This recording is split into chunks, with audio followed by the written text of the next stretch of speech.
Hello everybody, welcome back, Fumbler here. And today we're going to have a look at this very nice ABUS 16540 combination lock. And I want to show you a new technique that I've found in how to decode this lock if you've lost the combination or if you want to play around with this like I did. And this technique I've not seen in other videos so far, so stay around to see if this is news to you and let me know if not. And also let me know if this works for you, if you try it out. So first of all, basics of this locks for those who doesn't know. It's a 4-wheel combination lock. Each wheel has 10 numbers, and if you set the right combination to the black line, it opens. If you set the wrong one, it doesn't, of course. You can change the combination by pushing in the shackle with the right combination at 180 degrees, change it to your new combination, and now you set it to a new combination. Internally, well, this works like this. This shackle is one piece that goes through the whole lock. I've drawn it here, and it has 4 prongs, one below each wheel, and these prongs try to pass through the wheel, and the wheels will only allow to pass through at one position where the true gate is, and then you can open the lock. If we look now on the wheels like this is simplified views. They have an inner and outer part, but for us this is only the relevant part. And here I have drawn the true gate at position 0 and here at position 1. And then in black you see solid parts in between where the prong doesn't go through. And then I have marked also gray areas on every second number. Here for the even wheel, if you have the true gate at 0, it's the gray at 2, 4, 6, and 8. And these are false gates. So if I set it to a false gate, the lock will not open anymore. But I cannot also not turn the dial while pulling on the shackle. And this is basically your approach to decode these locks, by pulling on the shackle and turning the wheel. And you can feel the prongs going into a false gate, and the shackle goes out a bit and you cannot turn the wheel anymore. And these false gates prevents us from just turning through all the wheels and just finding the opening quickly, the true gate. So this slows us quite down a bit, but also it helps us because once you've found out if your wheel is either an even number or an odd number, this reduces the numbers you have to test quite a bit, because for an even number you only have to test the even numbers and vice versa for the odd numbers. So instead of testing 10 numbers, you only have to test 5 numbers. And what people do now is, if they don't know the combination, they will go and find first out this. And once you know that, let's assume these are all even and this one is odd, like it is now, then you can play around with the wheels and see if they bind. Like this is not binding at the moment, and how much play they have. So a true gate will always have more play than a false gate. And if you're experienced and you've played around with this quite a lot, you can feel what a true gate is and what a false gate is.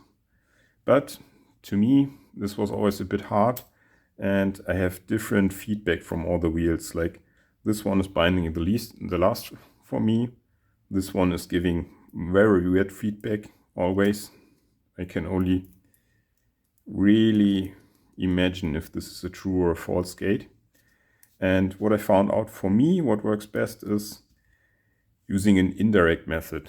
I use the last wheel, which is binding at the latest point in time of the decoding. For me, this is this wheel. And I check if this is binding or not. So currently you see it is very sloppy, moving a lot. Yeah. And if I set now all the other wheels to the right combination and I check this again, pulling on the shackle, this one will bind up. So I know these three wheels are in the right position. But then I noticed, well, it will also bind up if I set this instead of 0 to 8. So yeah, what is going on here? The thing is, this picture that all fault gates are equal is wrong. I've the experience that with all the ABUS combination locks I've played around, I used also some in the hardware store. This is what I feel, that the false gate 2 positions before the true gate, so if 0 is your true gate, in this case 8, this false gate will feel different. And it will feel different mostly in a way you can feel it indirectly, but also you can feel it in the slop you get here. So if you do a direct method where you just play around on each wheel, this number will roughly feel the same as the true gate. So with this information, you can reduce the number space for each wheel quite a lot again, because you only need to test the combinations of gates, because we know that 0 and 8 is so tight connected that it doesn't really matter if I test 0 or 8 to get the last wheel binding. And if I use this one as an indicator, I only need to manipulate 3 wheels. So I need to manipulate 3 wheels with 3 numbers each, and this goes rather quick. I've printed out all the wheel operations I need to do on all the wheels, and yeah, they're a bit repetitive because I want to do it more systematically, but at most you will have to have 48 gate wheel operations before you have a good idea about your true numbers. And this already includes that you have to check the last wheel twice for each test, because if you're here in a true gate, this will also behave like it is not binding. So it should bind here, yeah, but if I go to a true gate, it will not bind. So when I don't know the last number, I also have to test it twice. So yeah, with this very systematic approach, you can quickly decode these in a very systematic way, and you can very much feel the difference if your last wheel is not binding or binding.